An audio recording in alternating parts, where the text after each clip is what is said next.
G'day mate, the second video for the day, so 2 a day. I don't know if I'll keep doing that, but I might try.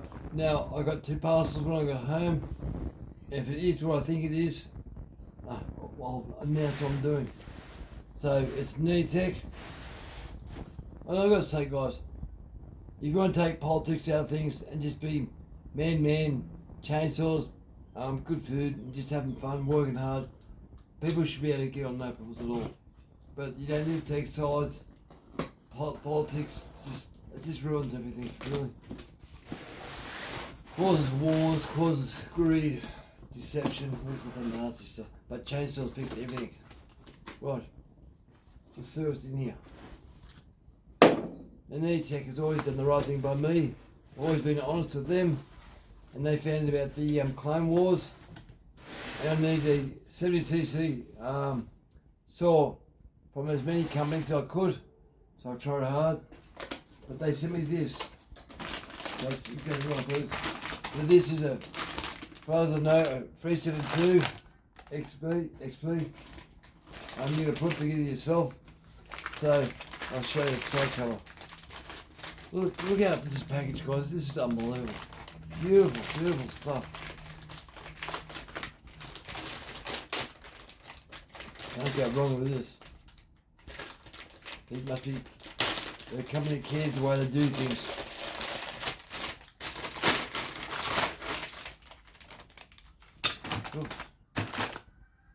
Even a spare packet of screws.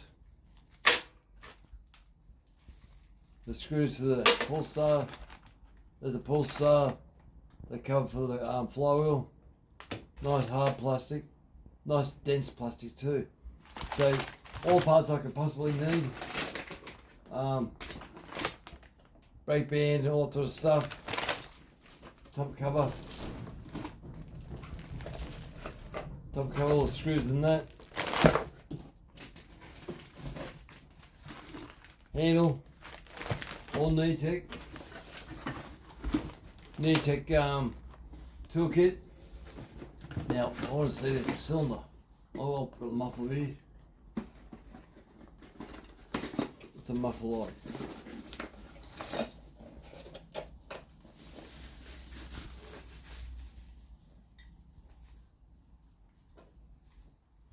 That's a big opening too. That's bigger than your rag. It is too. That's got a bigger muffler, guys. Wow. That is really interesting. So I have to build this thing, and with this chainsaw torture test series I'm going to run, I'm going to give this saw away. That's part of the deal. So I'll build this thing. I'll call it the Gold Edition, Gold Limited Edition. Where's the cylinder? I want to see cylinder. Yeah, piston. Might put this down here. So what's in that there? Oh, that's the crankcase.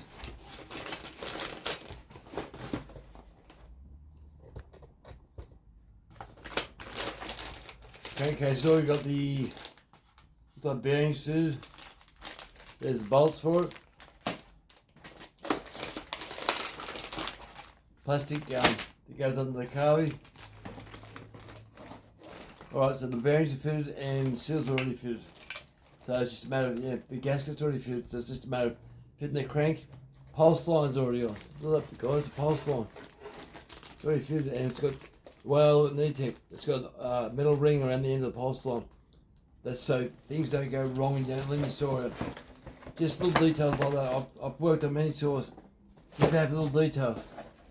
Can save a saw. And their fuel lines are a lot harder, but not harder, but more of a denser rubber. They're flexy, but yeah.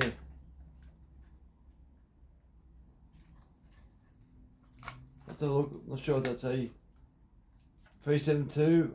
It might be. Or is it a 365? But that's easy. You've worked out. You get 50mm piston. Have a look. There you go. Alright. See that there? Italy. So it's an Italy based cylinder. That is a big deal. Spark plug. the gasket, all that crap. That's good. Very good. Alright, so that goes down there.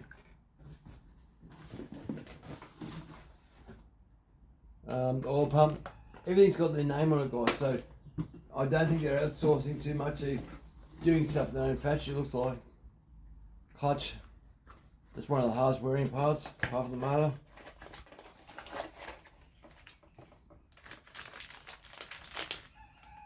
Clutch, so it's 3/8, yeah.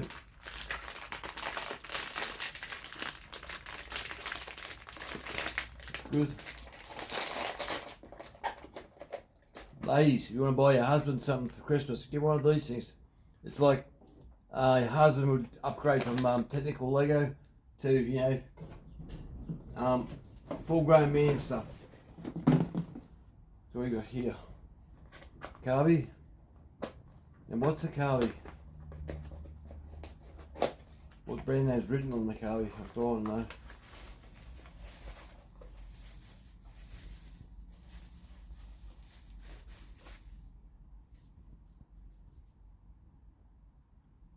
HLIC.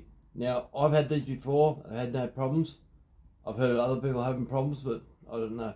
It's got someone's written J on it, I think. My Chinese symbol don't know. But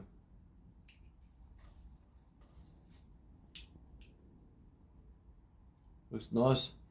Look at the colour there. We can't see. Nice big open butterfly. Lovely.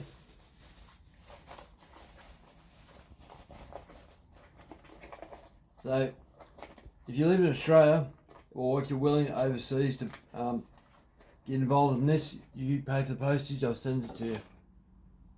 But, I'm not sure how I'm going to set up the competition and how. I have to talk to me girls and work out what the go is. So, you know, how to win it. Crankshafts.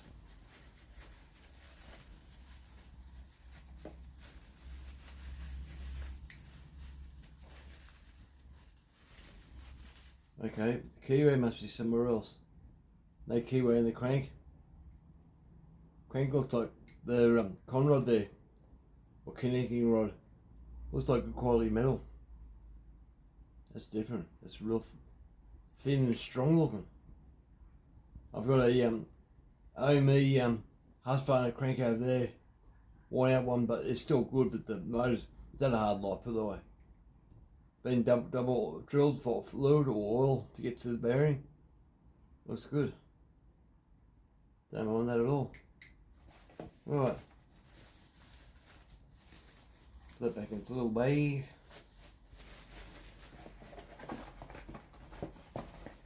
I can't believe the way they package these things. It's unreal. Look. Nice and reflective orange or red, or I'm not quite sure what the colour is. I think it's red. It's light. It's a bit of an unnatural light, but still. Normally source cheap out on crank fuel tanks. The cheap ass one with seed plastics. Might as well go for the last bit. Nothing's been broken so far, which is good. Now, where'd I bear me knife? Handlebar, brakes, full start.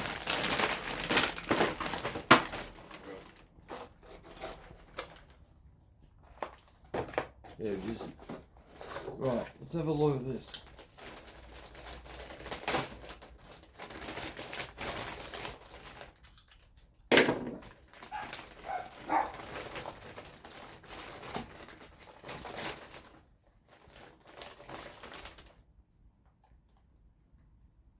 Look at that. That's nice. Nice quality plastic. That's beautiful. Feels nice too. It's not the 272 Husqvarna clone from Pharmatech. The blue plastic on that looks like recycled plastic. It looks cheap, real cheap, which is a shame. It sounds good. That's just nice. I like that. That's very good. Very happy with that. Up into the box. Now I'm going to start working on tonight. I've got other jobs that I do. Screws. I've done it before. Always check everything. Right. Flywheel. Some of these flywheels I've seen, they don't finish off the what do you call them? Foundry work on them. So they cast them, they look rough and yuck. I think in that. There's the, alright, there's the keyway and the nut for flywheel. Have a go at that flywheel, that's good nick. That's, I'd call that really good, like almost like factory.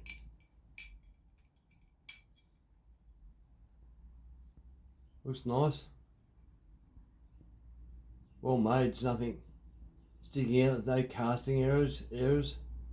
Just clean. I'm happy with that too. It's quite nice. Look at the top part.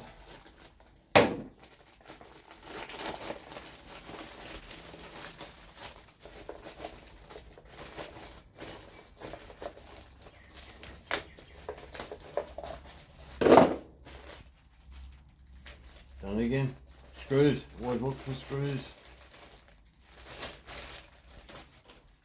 There's your screws for the top cover. Not sure what that screw's for. Double-ended screw. I'll work it out.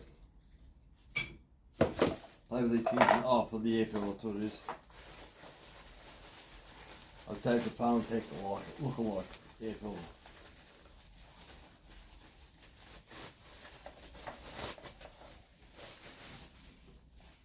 Right, neo-tec air filter. That's beautiful. That's tight pleats. Well made, very well made. There's a lot of sealant on the end of the pleats and also internally. So that's put together really nice. That's impressive. So, put that in the box. Top cover. The plastic is nice. Look at the shine. That's beautiful. No bits of plastic hanging off anywhere. It looks clean. Hasn't been rushed, it looks like. It's just well made. Yeah, no problem with that. So basically, what's this bit? Oh, the coil.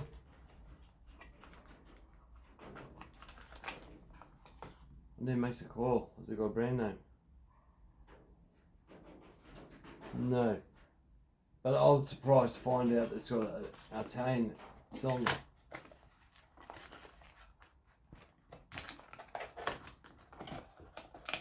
Keep that in the box. Base stuff. Full starter.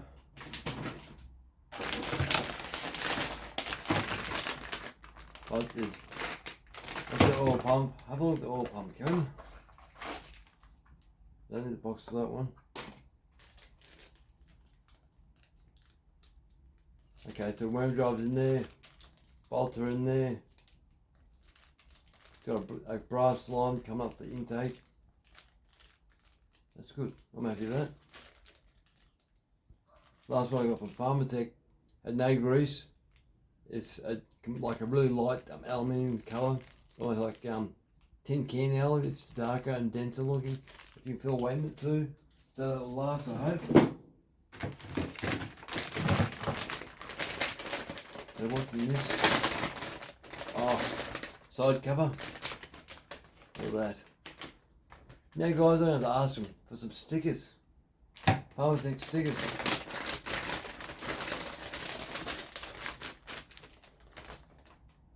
One thing I don't like about neo-tec, if you got a problem, they always listen and try to resolve the issue. And some of the issues are not the Pharmatech fault, it's the owner's fault. I've had a problem with a oil pump that basically wasn't up to the job I was doing. That was that 42-inch bar. Well, not designed to run a 42-inch bar, so that's not their fault, that's my fault. So I replaced that with a high flow oil pump. No problem at all. And you've all seen that thing pull that bar in Australian hardwood. That's no easy feat. And that's not even ported. It's a stock standard neo-tec 892. The screws that one. Well, it's got the same kit as the rest of them.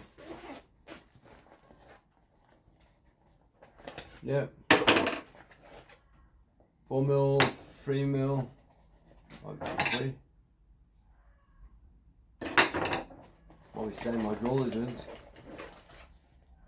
Right, chain screwdriver, scrunch, and biggest Allen key. Beautiful. Nice. And like, look at these scrunches. The metal here is a lot thicker than Pharmatech. Pharmatech are light. Like, you don't need all that power to do your nuts up, but when you undo them, there's no use having a scrunch and it starts to bend. Because they do tighten up sometimes, or someone else gets a hold of your saw and does work, and it's just nice to have a little extra strength. So the way I always do it up, I do them up with my thumb on this end of the scrunch, do them up there as tight as you want. When you undo, move your hand down to the end of the scrunch. You have more leverage, but don't ever do it up that way because you'll snap your stud bolts off on your bar bolts. Or you do what you want, but that's what I do so I don't break things. I'm always working on saws.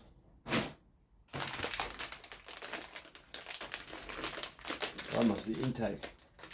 Well, that's a sealed bag hoist that you got to rip to actually get access to it. It's like having a cup of coffee. That's unreal.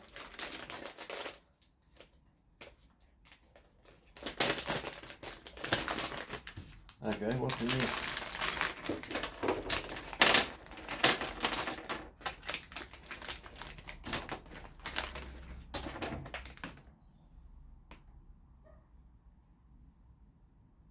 Alright, so we'll go through this, see what we've got. We've got the intake, we've got the air filter adapter.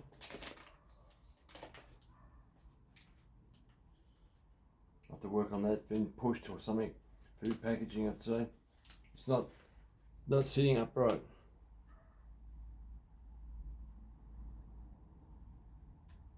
See that? Yep. I'll have to fix that, that's no problem. Nothing broken, but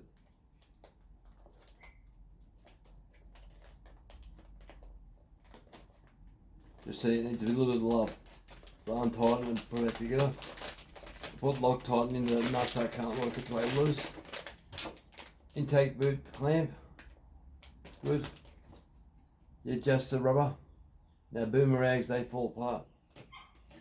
A plastic intake boot retainer. I've got die-cast aluminium ones, so I'll be using that part. Intake boot. Spaces for inside the carby.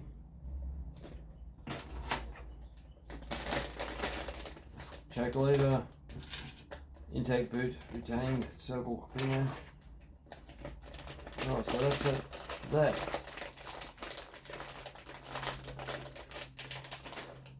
Right. Now, handlebars. Handlebars can sometimes be good or sometimes be bad. I don't like cheap feeling handlebars. Like you see them, the aluminium's cheap crap, it just looks cheap, and they bend. Like, it's not good when you've got a big saw. Let's say you're running a 36-inch bar, which these saws will all have 36-inch bars on, as part of the test. You want them to handle the weight.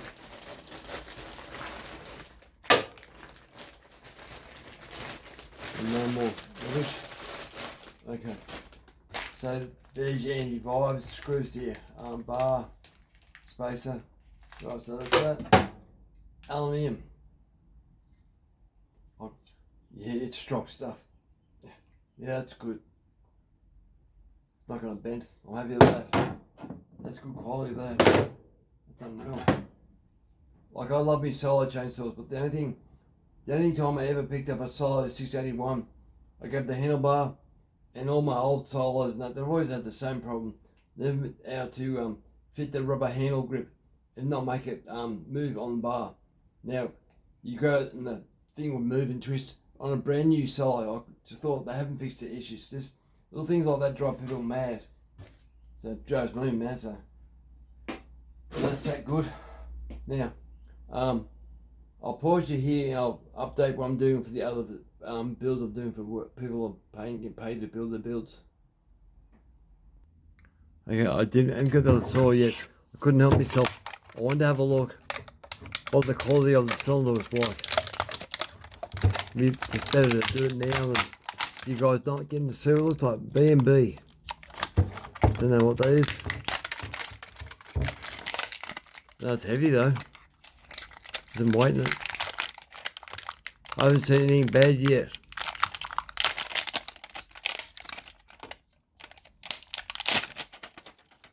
Well, except for the air filter holder, but that's not his fault. So, gudgeon pin, wrist pin, retaining clips, right. Rings already in the cylinder. Good clearance. Like I said, a gap already in the rings. I've never seen that before, just placed actually in like that. Every Farmtech one I've got have been in plastic bags and they jam it in. Interesting.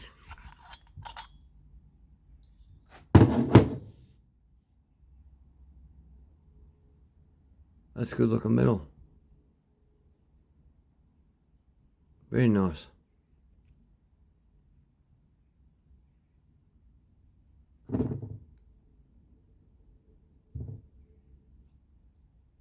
Pins are in nice.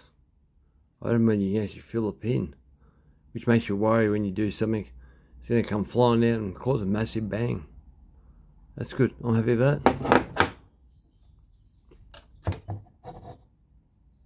Look at the top of the piston, the top of the cylinder. Wow. Compression ring. A good cylinder. Do have to give this away. That'd be sad.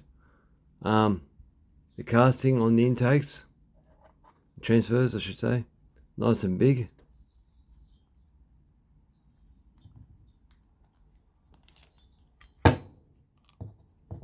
There's a little dag on the exhaust just there.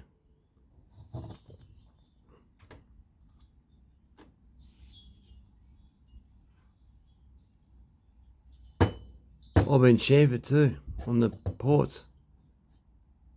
Different for a Chinese setup. Right, exhaust.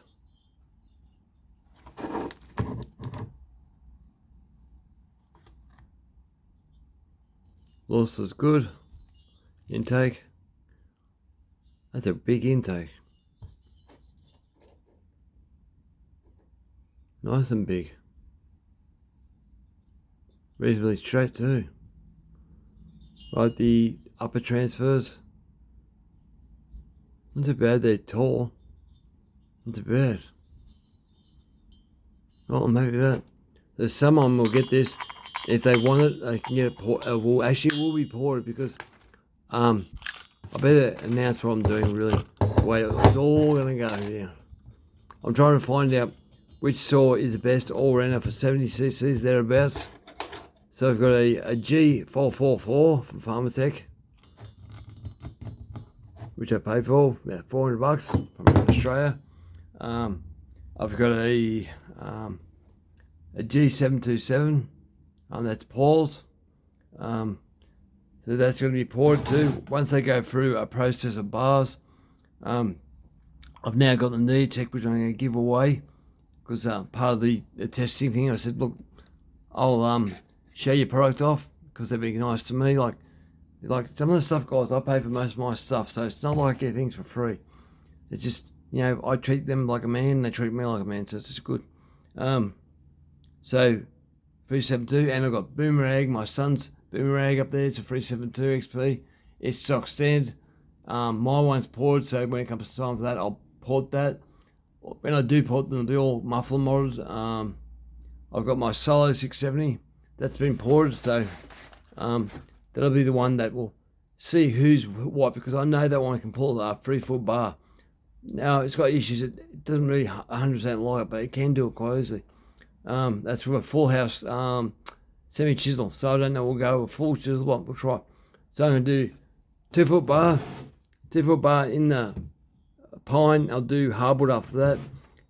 Whoever can do full 2-foot bar, if they can all do it, we'll move on and go to 3-foot bars.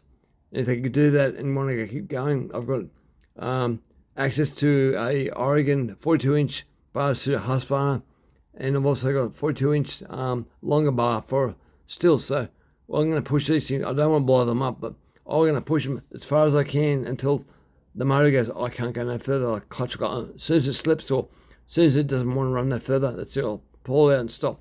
And what I'll do is I'll put a straight edge or a ruler with a piece of angle welded to the end, drop it down the cut. So I'll put it in the log like that, in the log, pull it to where the cut starts, and measure from one end to the other end, and see how many inches it can pull, and see which one actually has the power and the torque. Now the Solo has very low compression. There's no decompression valve at all. It's like 80-something thou squish. It's really weird, but it's got double the size transfers than what these saws have. If you look at it, you'll listen on my previous videos. Their transfers are over here like a dirt bike, so they got more airflow. Like for them, when you do port work on them, basically all you're doing is just needle pointing a few bits and maybe getting a bit more intake timing. That's it. But the rest of it, you don't have to worry about it. So yeah, it's quite interesting. Now I'll get back to the other part of it. Hang on. Okay, now this is the last part of the video. This is Paul's G395. This saw it's a pain. The coil died. I never got a bite out of the original coil, so I put my coil in there to get it to run. I have it running, but as soon as it gets running properly, it goes out of tune, and I don't know why. So I contacted Paul, so he sent me a new cubby from somewhere in Australia. I'm not sure who. I hope it's this one. Then I can run this, so it goes. Right, the carburetor, yeah. So that's the news in this thing, so I can get it back together, get it running right. So it's 1 minute's running rich, 1 minute's running lean, and then the want to start. I thought it was a broken fuel line. I replaced that, ran better. I pulled the carby apart and pulled the low jet out, cleaned it and put it back in. High jet, cleaned it, put it back in, and ran heaps better. Then started playing up again. So I'm not sure what's going on with that thing. So I've had problems before with Chinese carbies. This saw, the Polestar 2 on this side here.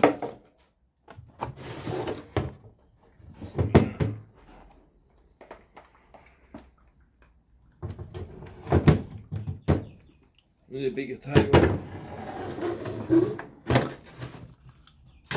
So you guys are into Husqvarnas.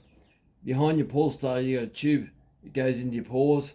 So when you pull it, it connects and off it goes. Well, this thing I had to pull start so many times that the tube's actually got chunks missing out of it. So if I'm not careful, way of starting it, it won't engage and slips, and that it's not the way it should be done. So I've got a part coming for that. Hopefully I'll be able to get started tomorrow.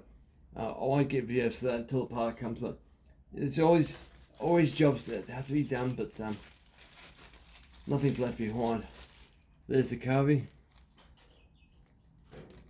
No brand name. So that's going to be going on that tonight. But yeah, I just had so many problems. I was missing that part. It's missing the part on the carby here for the actual cable. I thought that would come with it. So I have to pull that off. This one, see, everything without this saw has been difficult. Now the OME saws, the original factory saws, I have no problems with them. Pull them apart, fix them and do what I have to do, but this one here is a fairly new model for them, and just seems to be rushed or something, I don't know, but I've had lots and lots of goes with this one, and Pharmatech have been silly buggers lately with the G660, the big bore kit. The intake timing was way too much. It started at 89 degrees, which is just ridiculous. It does run, but I wanted it to about 81, 82 at the most. To do that, I have to JB weld the floor. It's it's not. I'm not sending crap out in my shed that it runs it, but I want it to run properly and run good. Anyway, guys, enough of me rambling. Thanks for watching.